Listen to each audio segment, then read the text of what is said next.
जानवर सोच समझ नहीं सकता, इंसान सोच समझ सकता है। जानवर सही गलत का चुनाव नहीं कर सकता, इंसान सही गलत का चुनाव कर सकता है।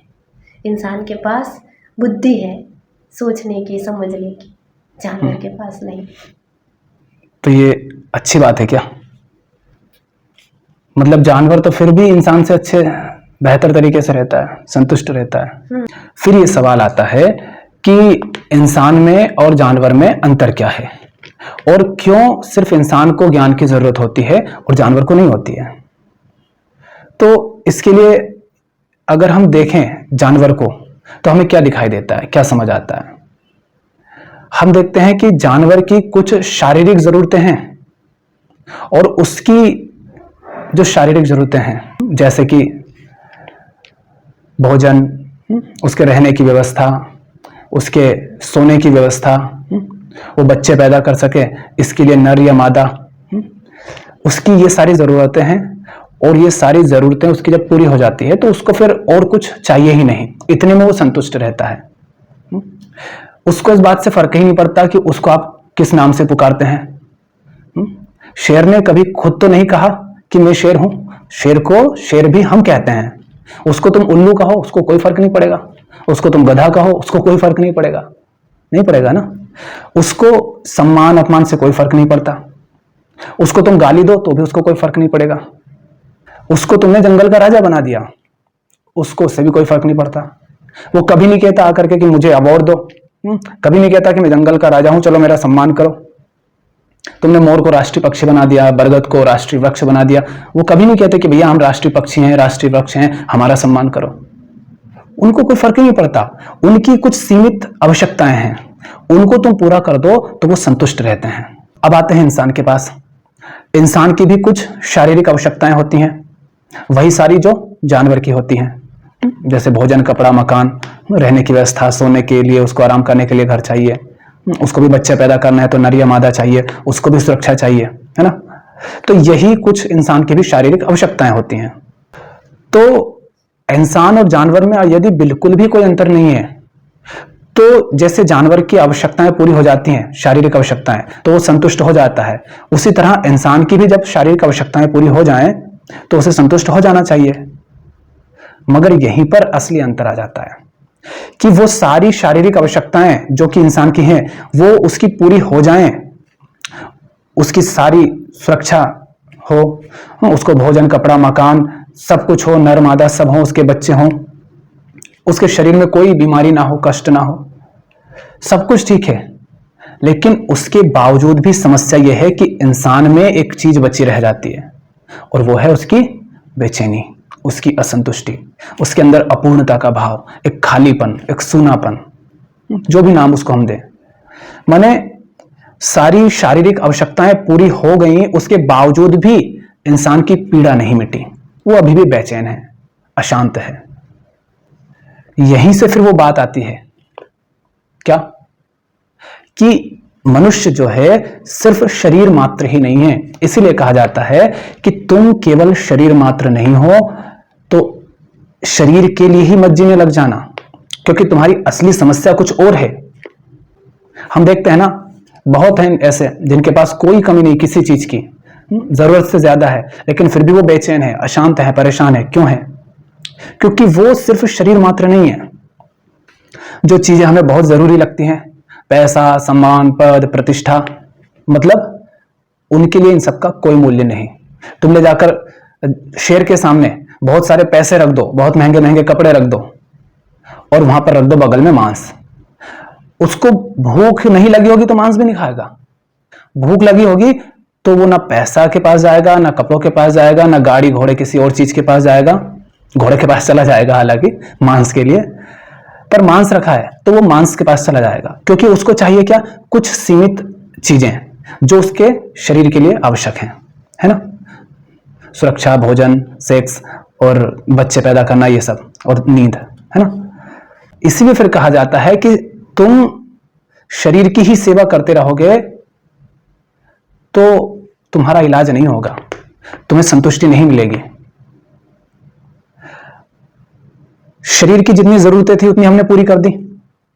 अगर शरीर मात्र ही होते पीड़ा अगर शरीर की ही होती तो उसकी आवश्यकताएं जब पूरी हो गई तब उसकी पीड़ा मिट जानी चाहिए, पर मिटी नहीं। इसका मतलब बीमारी कहीं और है। बेचैन हो तो फिर यहां पर ये बात आती है कि ये जानो कि बेचैन कौन है। जो बेचैन है उसका अगर इलाज करना है, उपचार करना है, तो उसके लिए हमें उसको समझना पड़ेगा ना पहले तो, कि बेचैन कौन है, बीमारी क्या है असली, कौन है जो परेशान है अंदर, जिसका इलाज करना है, हमें उसको समझना तो पड़ेगा ना पहले। तो हम कैसे कह दें कि तुम सिर्फ शरीर मात्र हो।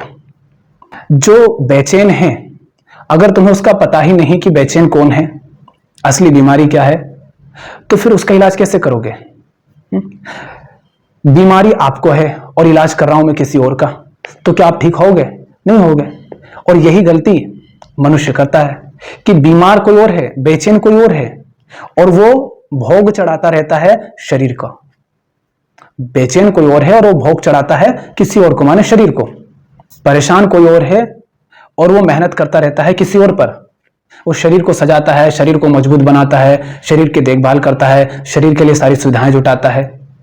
मगर बेचैन जो है वो तो कोई और है। इसीलिए फिर लोगों के पास आवश्यकता से बहुत अधिक संसाधन होते हैं, और बहुत लोग होते हैं जिनके पास, बेचारों के पास शारीरिक आवश्यकताएं की पूर्ति हो सके उतना भी नहीं होता है। वो लोगों के पास इतना सारा क्यों है? क्योंकि उनको ये लगता है कि बेचैनी तो शरीर की ही है, तो इन चीजों से ही उनकी बेचैनी मिटेगी। तो मूल अंतर क्या है इंसान में और जानवर में? कि इंसान, जानवर की शारीरिक आवश्यकताएं पूरी हो जाए तो वो संतुष्ट हो जाता है, मगर इंसान की शारीरिक आवश्यकताएं पूरी हो जाएं उसके बाद भी उसके अंदर बेचैनी बनी रहती है। ये अंतर है। और इसीलिए फिर ज्ञान की आवश्यकता होती है कि तुम उसे जान पाओ जो बेचैन है। इसीलिए सोचने की, विचारने की, समझने की, इसीलिए ध्यान देने की जरूरत होती है, इसीलिए जीवन का अवलोकन करने की आवश्यकता होती है, ताकि तुम समझ पाओ कि बेचैन कौन है, असली समस्या क्या है बेचैनी की, ताकि उसका इलाज हो सके। अब बुद्ध को ही देख लो, उनके पास तो महल है, इतना बड़ा राज्य है, सुख सुविधाएं हैं, शारीरिक रूप से बिल्कुल जवान, सुंदर पत्नी है, सुंदर सा अभी अभी पैदा हुआ बच्चा है, पद प्रतिष्ठा सम्मान सब कुछ है, शारीरिक कष्ट भी नहीं है, अभी कोई कमी नहीं है। फिर बुद्ध क्यों गए महल छोड़कर? क्यों उनको वहां से जाना पड़ा? क्योंकि उनकी समस्या अभी मिटी ही नहीं, क्योंकि वो बेचैन हैं। सब कुछ है लेकिन उसके बाद भी बेचैनी बनी हुई है, उसके बाद भी जीवन में अशांति है, उसके बाद भी जीवन में पीड़ा है, बंधन है, कुछ है जो अभी उनको खल रहा है, कोई कमी है जो महसूस हो रही है।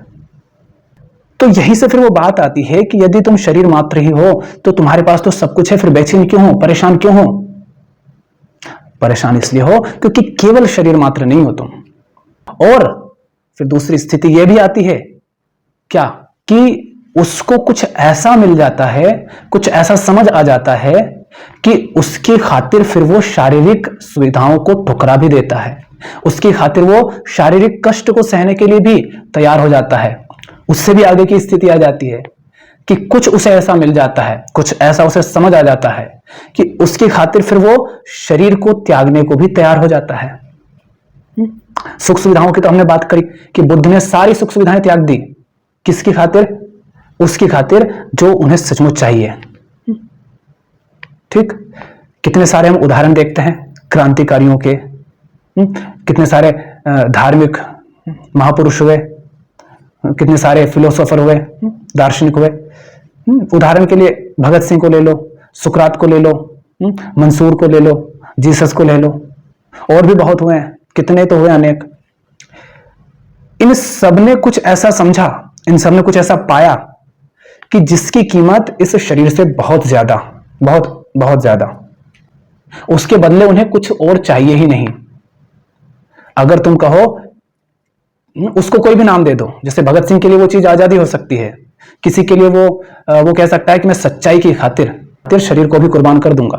कोई कहेगा मुझे जब तक जीना है मुक्त जीना है, मैं जब तक जीऊंगा मुक्त जीऊंगा, फिर उसके लिए अगर शरीर को ही कुर्बान करना पड़े तो कर दूंगा। कोई उसे मुक्ति कह सकता है, कोई सच्चाई कह सकता है, कोई कह सकता है शांति की खातिर, कोई कह सकता है संतुष्टि की खातिर, पर कुछ ऐसा मिल जाता है उसे कि उसकी खातिर फिर वो शरीर को भी कुर्बान करने को तैयार हो जाता है।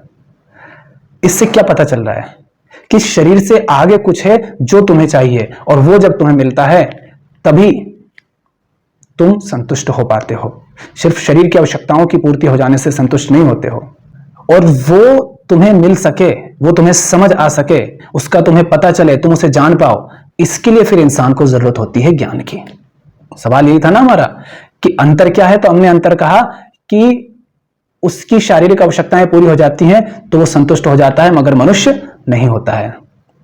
और ज्ञान की आवश्यकता इसलिए होती है ताकि वो अपनी बेचैनी को मिटाने के लिए सोच सके, विचार कर सके, समझ सके, देख सके, जान सके। इसके लिए फिर इंसान को ज्ञान की आवश्यकता होती है। इसलिए फिर जो बुद्ध होते हैं, कुछ लोग ऐसे होते हैं जो कहते हैं यार सब कुछ है जीवन में, कोई कमी नहीं है, सारी सुविधाएं हैं, लेकिन उसके बाद भी ये बेचैनी तो मिटती नहीं है, अशांति मिटती नहीं है, परेशानी बनी रहती है। तो क्या है जो मुझे चाहिए? तो फिर कोई बुद्ध कहता है कि भैया जानना पड़ेगा। तो फिर वो हर चीज को पीछे रखता है, जहां दिख रहा है उसको कि इन सब के बावजूद भी उसकी बेचैनी नहीं मिटती है। बहुत कुछ लोग होते हैं जो दूसरों की जिंदगी को देख करके समझ जाते हैं, तो वो भी जाग जाते हैं, तो वो भी फिर उसको जानने समझने का प्रयास करते हैं, और बेचैनी चूंकि अंदर है तो फिर इधर वो उसे खोजते हैं, क्योंकि उनको देख लिया ना कि बाहर जो कुछ है वो तो कितना ही कुछ पालो बेचैनी नहीं मिटती, मतलब अंदर जो है उसी को समझना पड़ेगा, तो फिर वो उस पर ध्यान देते हैं। इसलिए ज्ञान की जरूरत होती है। तो ये अंतर है इंसान में और पशु में। हमने क्या कहा था, जानवर के पास चाहे तुम कुछ भी रख दो, वो सिर्फ उन्हीं चीजों को चुनेगा जो उसकी आवश्यकता है ना। उसके अलावा बाकी सबको वो छोड़ देगा, चाहे उनकी कीमत तुम्हारे लिए कुछ भी हो, उसके लिए तो उन सबकी कीमत धूल मिट्टी की तरह ही है ना। इंसान के पास तुम मांस रख दो, मांस भी उठा लेगा, रोटी रख दो, रोटी भी उठा लेगा, मिठाई रख दो, वो भी उठा लेगा। शेर के पास मिठाई रखोगे तो नहीं खाएगा, क्योंकि वो रोटी भी नहीं खाएगा, वो मांस ही खाता है। इंसान के पास कपड़े, मकान, गाड़ी रख दो, उठा लेगा। पत्थर रख दो, पत्थर भी उठा लेगा, ईंट भी रख लेगा, है ना, कि शायद इससे कुछ उसे मिल जाएगा। तो इंसान के पास तो कुछ भी रख दो, ये दुनिया भर में इतनी सारी चीजें दिख रही है इंसान के लिए तो है, तो माने इंसान सब कुछ रख लेता है। क्यों रख लेता है? भले ही वो उसके शरीर की आवश्यकता नहीं है, उन सब के बिना भी उसका शरीर मस्त है, फिर भी वो रख लेता है, क्योंकि उसके अंदर जो अपूर्णता है उसे उसका बोध नहीं कि ये कौन है जो अपूर्ण है, ये क्या चीज है अपूर्णता, ये कहां से आ रही है, वो उसको नहीं जानता। इसीलिए फिर वो इंसान पूरी प्रकृति को भोगता है। आज ये जो हम देखते हैं ना, क्लाइमेट चेंज, प्रकृति का शोषण हो रहा है, ये क्यों हो रहा है? ये इंसान की भूख के कारण हो रहा है, इंसान की बेचैनी के कारण हो रहा है, इंसान के अज्ञान के कारण हो रहा है। वो नहीं जानता खुद को, वो नहीं समझता खुद को, वो अपने आप को शरीर ही मानता है, और उसको ये भ्रम है कि शरीर हूं तो संसार में जो कुछ भी उसी को पाकर के शरीर को और फुलाया जा सकता है, शरीर को सुख सुविधाएं दी जा सकती है तो संतुष्टि मिलेगी। इसलिए वो पूरी प्रकृति को भोगता है। इसलिए तो इतनी सारी समस्याएं आ रही हैं, क्योंकि इंसान बढ़ते जा रहे हैं और सबको भोगने की लालसा है, सबके अंदर भोग वृत्ति है, तो भोग रहे हैं, कर रहे हैं शोषण प्रकृति का। और ये कहां से आ रहा है? देखो सीधी कहां से बात आ रही है, ये इंसान के अज्ञान से ही सारी समस्याएं पैदा होती है समाज में। हम भले कहें कि अरे ये कारण है, वो कारण है, इस जितने भी समस्याएं हैं, जितने भी कारण हैं, वो सब इंसान के अज्ञान से पैदा होते हैं। सारी समस्या इंसान के अज्ञान की पैदाइश है। इसको कहते हैं कि आत्मज्ञान के अभाव में इंसान के जीवन में दुख पैदा होता है। आत्मज्ञान हो माने स्वयं को समझता हो कि मैं वास्तव में क्या चीज हूं और मुझे क्या चाहिए, मैं कौन हूं, मैं क्या हूं, मुझे क्या चाहिए और वो कैसे मिलेगा। उसे जब तक ये बात समझ नहीं आती है तब तक वो बाहर भटकता रहता है।